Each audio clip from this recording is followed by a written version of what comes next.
प्यारे बच्चों नमस्कार, मैं संजीव। आप इस बार चर्चा करने जा रहे हैं मेरे साथ ईएमआरएस की।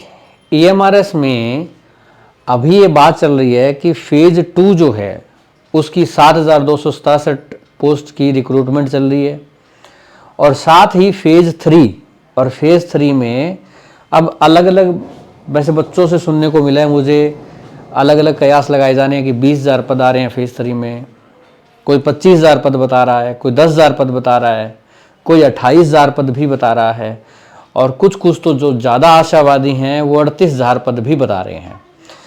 फेज़ 3 में कितने पद आएंगे, ठीक है, कब तक आएंगे और कैसे हम अंदाज़ा लगा सकते हैं कि इतने पद बन रहे हैं, वो बिल्कुल एकदम जो डाटा है और जो ये बजट के दौरान आया था ट्राइबल अफेयर्स का, और एक जो राज्यसभा में प्रश्न पूछा गया था ईएमआरएस की स्थिति के ऊपर कि आज के दिन उसके स्कूलों का सब चीज़ों का क्या स्टेटस है, उसके आधार पर हम गणना करेंगे। आपको खुद समझ में आ जाएगी, स्थिति बिल्कुल एकदम साफ।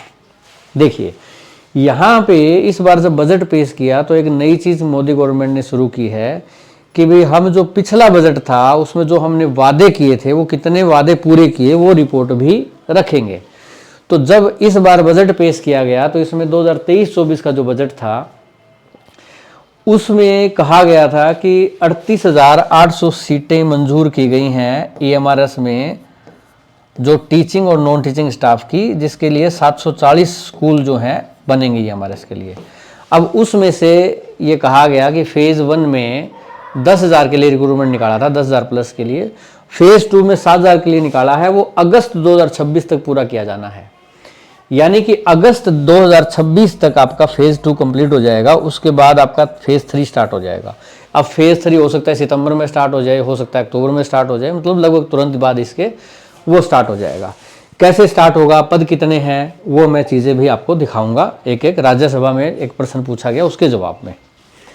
अभी जो फेज़ 2 की तैयारी कर रहे हैं, अब फेज़ 2 मतलब जो 7,200 वैकेंसी निकली थी और इसमें आपने टीयर 1 दे दिया होगा। अब सेकंड टायर वाला जो एग्ज़ाम आप दे रहे हो या मेन एग्ज़ाम दे रहे हो, तो इसमें बेटा नोटबुक एकेडमी एप्लीकेशन पर हमारे जो कोर्स चल रहे हैं आप देख सकते हैं। आप अगर मान लो जेएसए का पढ़ाई कर रहे हैं या फिर मान लो आप इसमें वार्डन की पढ़ाई कर रहे हैं, ठीक है, या फिर हिंदी, टीजीटी हिंदी और टीजीटी इंग्लिश, इसका भी अगर आप देख रहे हैं, लैब अटेंडेंट का भी आप देख रहे हैं, तो आपको सारे कोर्सेज मिल जाएंगे नोटबुक एकेडमी एप्लीकेशन पर। एक बुक भी ईएमआरएस हॉस्टल वार्डन की बेटा जल्दी आ रही है। हमारी पूरी कोशिश है 15 फरवरी को ये आपकी बुक आ जाएगी, इसको भी आप देख सकते हो बेटा। अब मैं आपको बताता हूँ वो राज्यसभा में जो प्रश्न पूछा गया था, ये वो प्रश्न है बेटा, ठीक है। इसको मैं अगर आपको ऊपर लेके चलूँ तो इसमें यहाँ पे बताया गया था कि कितने स्टेट वाइज कितने स्कूल अप्रूव हैं, कितने सैंक्शन हैं, कितने फंक्शनल हैं, कितने अंडर कंस्ट्रक्शन है, ये चीज़ बताई गई थी।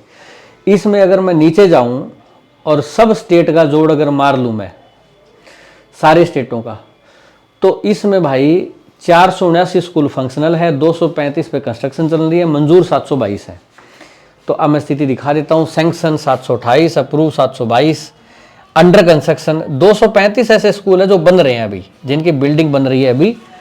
तो इनके लिए पोस्ट कब आएगी, ये इनके पूरा होने पर आएगी, ये एक अलग बात है। पर चालू स्कूल है वो 479 हैं। अब इसी प्रश्न में इन्होंने बताया था कि एक स्कूल में कितना स्टाफ होगा। अगर आप इस बात पे जाते हैं एक स्कूल में, तो इन्होंने बता दिया क्लियरली कि यहाँ पे आपका 52 का स्टाफ एक स्कूल में होगा, और 52 का स्टाफ है, ऐसे 740 स्कूल होने हैं, ठीक है ना। 52 के स्टाफ में टीचर होंगे 31 और नॉन टीचिंग स्टाफ होगा 21, टोटल 52 का स्टाफ होगा। मैं इस 479 स्कूल जो अभी चल रहे हैं सिर्फ इनको ही मान लूं, मैं जो बन रहे हैं उनको छोड़ दूं, मैं ये मान लूं कि इस 2026 में उनमें से कोई भी स्कूल बन के तैयार नहीं होगा। सब में काम ही चलता रहेगा, धीरे काम चलता रहेगा, सरकारी काम है मान सकते हैं। एक भी स्कूल बन के तैयार नहीं हुआ, क्योंकि स्कूल बन के तैयार होगा तो वहाँ स्टाफ की जरूरत पड़ेगी, वैकेंसी और बढ़ेगी। उनको छोड़ देते हैं 235 को जो बन रहे हैं, वो 2026 नहीं 2027 में तो तैयार होंगे ही, तब हमारे पास 2027 के एंड में वैकेंसी आ जाएगी। यानी 2 बार वैकेंसी हो रहेगी ईएमआरएस की, 2 फेज आ चुके हैं, 2 और आएंगे। तो तीसरे फेज की मैं बात करता हूं। मौके पर स्कूल है 479, एक स्कूल में 52 का स्टाफ से मैं गुणा करूं तो 24,908 यानी लगभग 25,000 का स्टाफ की तो अभी जरूरत है। अभी उसमें जो काम कर रहे हैं वो बहुत सारे मतलब क्या है, टेम्पररी भी काम कर रहे हैं क्योंकि परमानेंट वैकेंसीज भरी नहीं गई हैं। EMRS 1 में 10,000 वैकेंसी निकली थी, EMRS 2 में 7,000 निकली थी, जो कि सारी भरी नहीं जाती, सारे बच्चे ज्वाइन भी नहीं करते हैं। मैं सारे भी लगा लूँ तो 17,000 ही हुए, इससे कम ज्वाइन करेंगे। 17 के 17 ज्वाइन करें तो भी 25 में से 17 गए, 8,000 वैकेंसी तो फिर भी खाली रहेगी, मिनिमम बता रहा हूँ मैं। तो मिनिमम पोस्ट जो फेज 3 में EMRS में आ सकती है वो है बेटा 8,000। मेरा अंदाजा कहता है कि 8,000 के आसपास पोस्ट आएगी। अब कई बता रहे हैं कि जो खाली पड़ी है वो सारी आ जाएगी क्या, 20-25,000 है ना। वो क्या कर रहे हैं कि 740 स्कूल हैं और 740 को 52 से गुणा कर रहे हैं और 38,880 जो शुरू में आंकड़ा बताया था गवर्नमेंट ने वो उसको लेकर चल रहे हैं। 800 या 380 ऐसा कुछ है ये आंकड़ा, तो 38,000 प्लस को लेकर ये लोग चल रहे हैं। और इसमें से ये घटा के 10 और 7 17,000 तो 21,000 25,000 अपने अपने हिसाब से बता रहे हैं। पर बेटा वो सारी वैकेंसी अभी नहीं आएगी, वो फेज 4 में भी आएगी। और हालांकि बोला तो फेज 4 का आया, हो सकता है फेज 5 भी हो, चांसेस हो सकते हैं, कम से कम फेज 4 तो होगा ही।